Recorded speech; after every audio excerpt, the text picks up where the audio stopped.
Do you believe that this ceasefire in Aden will hold? For NRC, we're extremely concerned about the situation. We had 9 of our staff members who were trapped by the fighting in the crater area.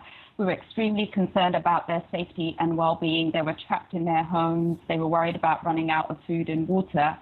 We really hope that the current ceasefire will hold and that there is a political resolution, because if the fighting resumes, the stakes are really high in Yemen. Aden is a port city. It's one of the main gateways where food, medicines, and other commercial and humanitarian goods come into the country. We're also hearing that Sana'a Airport is closed, as you know, so Aden Airport is also really important for people to get out for urgent medical care, and that was also prevented by the current fighting.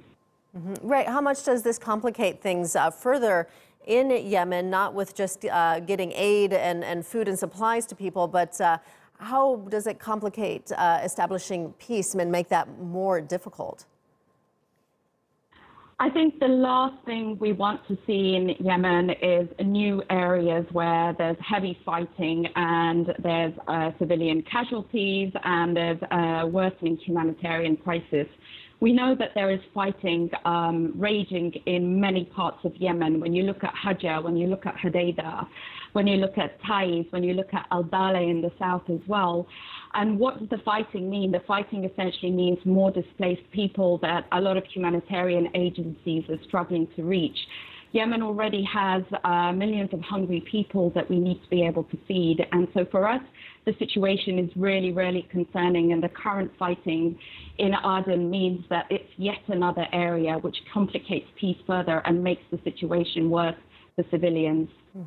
Right. What is the humanitarian situation like right now in Yemen? If you can talk a little more about that. So Yemen is described as the world's worst humanitarian crisis, and the reason that it's described as that is more than 80% of the population needs some kind of aid to survive. Many of these people are trapped in areas with fighting, and we're really, really struggling to get with them. They don't have enough food. Millions are a step away from famine.